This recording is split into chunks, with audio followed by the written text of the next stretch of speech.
वंदे मातरम। नमस्कार, जय श्री राम। संसद का शीतकालीन सत्र आज से आरंभ हो गया है और नरेंद्र मोदी और मोदी जी की सरकार, भारतीय जनता पार्टी की सरकार, एनडीए की सरकार, जो भी नाम दे, अब मैं सोचता हूँ कि जिस तरीके से 4 जून 2024 को जो परिणाम आए थे और थोड़ी सी उदासी, थोड़ी सी चिंता इसको लेकर के थी। सरकार की स्थिरता को लेकर के भी थोड़ी सी शिकन माथे के ऊपर जो इसके हितैषी हैं उनके उनको भी लग रही थी कि कहीं कोई चिंता वाली बात नहीं, क्योंकि दो पाए जो जुड़े हैं, चाहे वो चंद्रबाबू नायडू जी का हो या नीतीश कुमार जी का हो, दोनों बहुत भरोसेमंद हैं, थे और रहेंगे। किंतु फिर भी एक पाए तो पाए ही हैं, एक खुद के पांव पर खड़े होना और फिर एक बैसाखियां दोनों तरफ टिका के खड़े होना, अंतर तो पड़ता है। यद्यपि मोदी सरकार को उनके अलावा भी करीब 15-20 और सांसद हैं विभिन्न पार्टियों के, छोटी छोटी पार्टियों के, जिनका सहयोग, उनको समर्थन प्राप्त है और लगभग 292 के लगभग 292 के लगभग तो उनके पास में है। जितना चाहिए उससे 20 तो पहले ही ज़्यादा है उनके पास में। तो वो भी कुछ इस तरीके से है कि कभी नीतीश कुमार जी इधर उधर गुड़क जाए तो भी कोई अंतर नहीं पड़ना, कभी चंद्रबाबू नायडू इधर उधर जी गुड़क जाए तो कोई अंतर नहीं पड़ना। हाँ, दोनों एक साथ गुड़क जाए तो फिर 240 और 20 217, 12 सीट और चाहिए। ये जो 12 सीट है, ये 12 सीट का जो गणित है, इस गणित का निदान अभी महाराष्ट्र और उत्तर प्रदेश और झारखंड के ये जो 2-3 बड़े बड़े चुनाव हुए, विशेषकर महाराष्ट्र की ये जो छप्पर फाड़ विजय हुई, उससे उसका निदान निकल आया है। और भारतीय जनता पार्टी, अमित शाह जी ये ऐसे खेल करने में बहुत माहिर है। वो जानते हैं कि किस तरीके से अपने अगर कुछ सीटें इधर उधर हो जाए तो उसको कैसे जुगाड़ करना है। ये रास्ता अब खुल गया, ये रास्ता खुल गया है। रास्ता खुला ही नहीं है। देखिए, 2 रास्ते होते हैं। एक तो ये रास्ता होता है कि जैसे मध्य प्रदेश में, राजस्थान में, कई कई प्रदेशों में ऐसा हुआ कि वो, कर्नाटक में, कि वो उतने उनको त्याग पत्र दिला देते हैं और त्याग पत्र दिलने के बाद में चूंकि उनको पता है कि लहर तो हमारी है ही, और वो जीत करके आ जाते हैं और उनको अपने संख्या बल उनको जो चाहिए वो मिल जाता है। एक तो ये।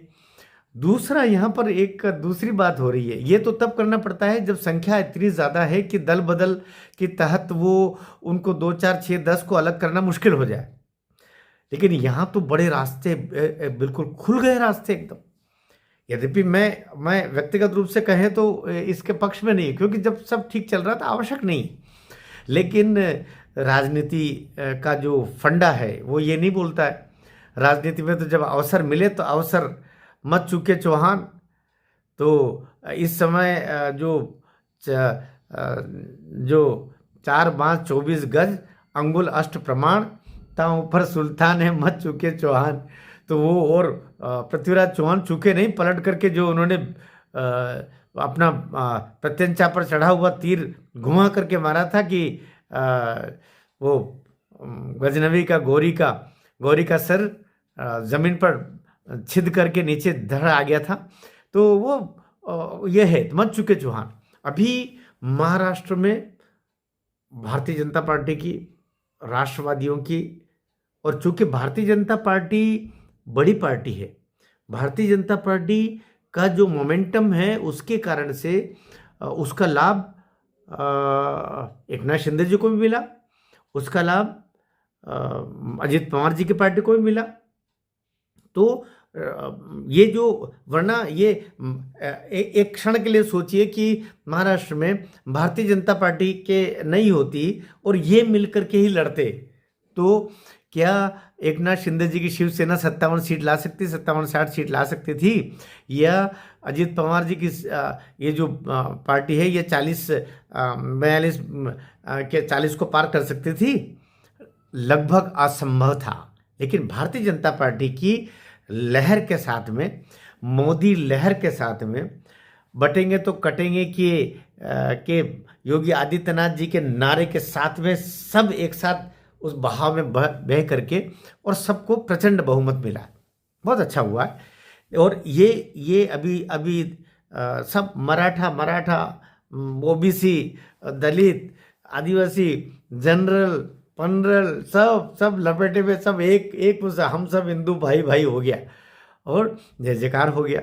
तो इस समय हम बात कर रहे हैं कि लोकसभा में जो उद्धव पार्टी के, अब तो उद्धव पार्टी कहना चाहिए, उसको शिवसेना तो बोलना भी नहीं चाहिए, वैसे भी यूबीटी बोलते हैं, है ना। यूबीटी मतलब उद्धव ठाकरे पार्टी है ये, यूबीटी, हाँ, ठाकरे,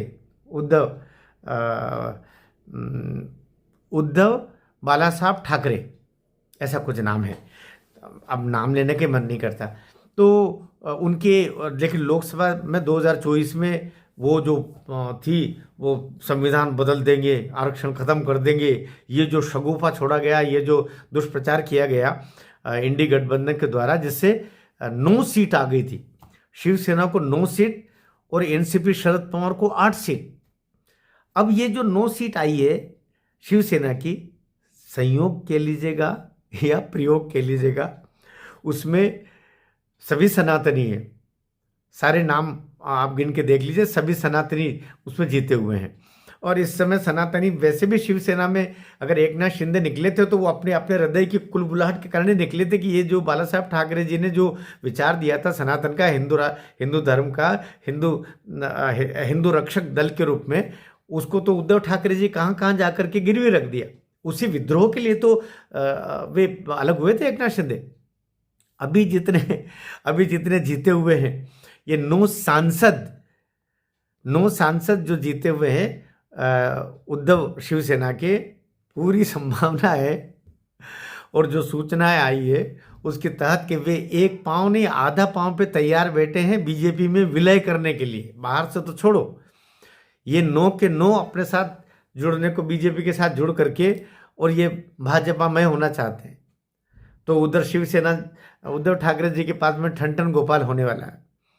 और यही स्थिति लगभग 8 में से 6 की सब जानकारियां दी जा रही है कि 8 जो एनसीपी शरद पवार जी की पार्टी के है, क्योंकि एनसीपी भी डूब गई पूरी 10 सीट लेके बैठे विधानसभा में, जबकि 8 तो उनके लोकसभा में आए थे। तो उसमें से भी 8 में से 6 तो तैयार बैठे हैं, 2 भी लगभग आधे अधूरे मन से वो भी बैठे। तो 9 ने 8 17, ये 17 तैयार बैठे हुए। ये 17 आते ही बीजेपी की 240 से 257 हो जाएगी। 257 के बाद में आपके पास में फिर कुल मिला के कितने चाहिए? 67 और 5 72, 15 ही चाहिए। और 15 में तो वो जो निर्दलीय है उन सबको भी बीजेपी में जुड़ा करके ये जो बड़े बड़े जो दोनों भाई खंबे हैं, चंद्रबाबू नायडू जी का लगभग 17 सीट का उनका, और 12 सीट का नीतीश कुमार जी का, ये जो है ये लगभग जो 29 सीट है, ये 29 सीट बाहर भी चली जाती है तो भी वो 17 और बाकी 20 मिला करके बहुत स्पष्ट बहुमत के साथ में फिर ये क्लियर कट ये देते रहे।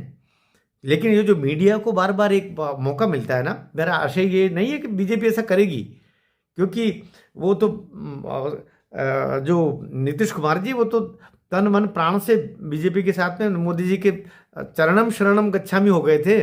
उस समय चरण स्पर्श करके उन्होंने उनको अपना समर्थन दिया है, और चंद्रबाबू नायडू जी ने भी दिया है। चंद्रबाबू नायडू जी के साथ में भाई SR कांग्रेस ने क्या किया था, उनको जेल जाना पड़ा था, वो सब दुर्दिन उनको याद है, इसलिए वो मोदी के खिलाफ जाने का सोच भी नहीं सकते। तो ये दोनों तो साथ में रहेंगे, लेकिन ये 17 बीजेपी की देहरी पे आके खड़े हैं। और मुझे लगता है कि कभी भी घायल जो चोटिल सांप को छोड़ने के बजाय उसका निपटारा ही करके आना चाहिए।